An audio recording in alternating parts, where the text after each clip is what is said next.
Welcome to Off the Record.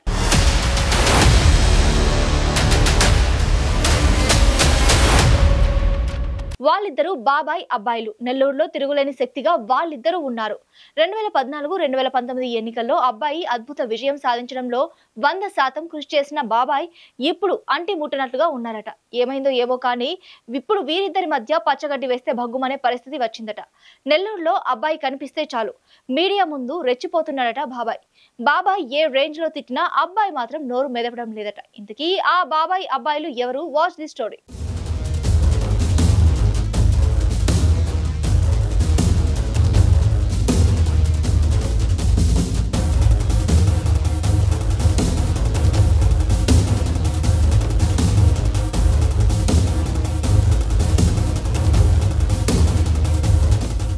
రాష్ట్రంలో రెడ్డి సభ కొనసాగే నెల్లూరు జిల్లాలో బీసీ నాయకుడు అనిల్ కుమార్ యాదవ్కు మంత్రి పదవిచ్చి సంచలనాలకు తెరతీశారు వైసీపీ అధినేత జగన్.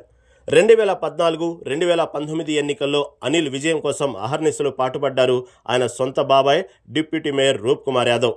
ఏ వార్డులో ఎవరిని పట్టుకుంటే ఓట్లు రాలుతాయో, ఎవరిని బుజ్జగిస్తే తమ దారికి వస్తారన్న విషయంలో చాలా క్లారిటీ ఉన్న వ్యక్తి రూప్ కుమార్ యాదవ్. అందుకే అనిల్ వరుసగా 2 ఎన్నికల్లో విజయం సాధించగలిగారు.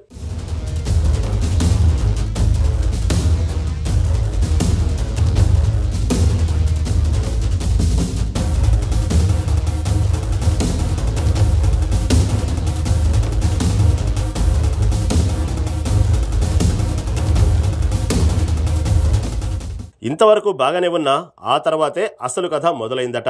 అనిల్ కుమార్ యాదవ్కు మంత్రి పదవి పోయిన తర్వాత ఇద్దరి మధ్య గ్యాప్ మొదలైందట. ఇప్పుడు నువ్వెంత అంటే నీవెంత అనేదాకా పరిస్థితి వెళ్ళిందట. అనిల్ యాదవ్ ఎక్కడైనా ప్రెస్ మీట్ పెట్టి ఎవరినైనా నిందిస్తే చాలు మరో నిమిషంలోనే రూప్ కుమార్ యాదవ్ ప్రెస్ మీట్ పెట్టి అనిల్ కుమార్ యాదవ్ను మాటలతో చీల్చి చెండాడుతున్నారు. అనిల్ కుమార్ యాదవ్ ఎంపీ వేమిరెడ్డి ప్రభాకర్ రెడ్డిని కానీ, ఆయన సతీమణి ప్రశాంత్ రెడ్డిని కానీ, మంత్రి నారాయణని కానీ చిన్న మాట అంటే చాలు ఫైర్ అవుతున్నారు రూప్ యాదవ్.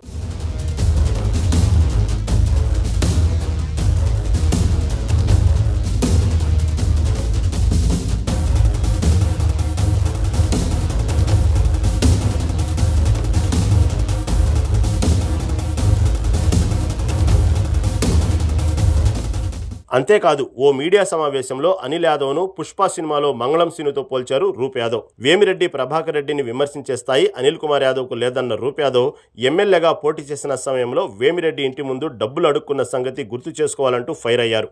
అనిల్ వంటి నమ్మక ద్రోహి రాష్ట్రంలో ఎవరూ లేరని, అందుకే నెల్లూరు జిల్లా నుంచి జగన్మోహన్ రెడ్డి తరిమేశారంటూ ఆరోపణలు చేస్తున్నారు రూప్ యాదవ్.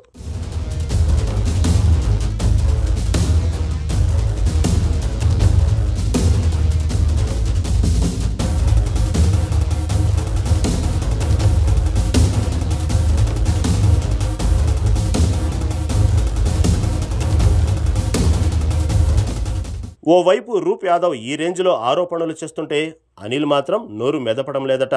జిల్లాలో ఫైర్ బ్రాండ్ నేతగా చెప్పుకునే అనిల్ యాదవ్ ఎందుకు సొంత బాబాయ్ మీద సైలెంట్ అవుతున్నారో అర్థం కావడం లేదని జనం చెబుతున్నమాట. రూప్ యాదవ్ ఆరోపిస్తున్నట్లు కోట్ల రూపాయలు సంపాదించిన అనిల్ యాదవ్ మద్రాసులో విలాసవంతమైన జీవితం గడుపుతున్నారన్న ఆరోపణలో నిజం ఉండొచ్చన్న వాదన కూడా ఇప్పుడు జిల్లాలో వినిపిస్తోంది. మరో విషయం ఏంటంటే అనిల్ కుమార్ యాదవ్ ఓవర్ యాక్షన్ వల్లే నెల్లూరు జిల్లాలో వైఎస్ఆర్ కాంగ్రెస్ పార్టీ తుడుచుకుపెట్టిపోయిందన్న ఆరోపణ బలంగా వినిపిస్తుందట. జిల్లాలో ప్రముఖ రెడ్డి గార్లను అనిల్ కుమార్ యాదవ్ లెక్క చేయకపోవడం, బండబూతులు తిట్టడం వల్లే వైసీపీ గ్రాఫ్ మట్టసానికి పడిపోయిందన్న ప్రచారం జరుగుతోందట.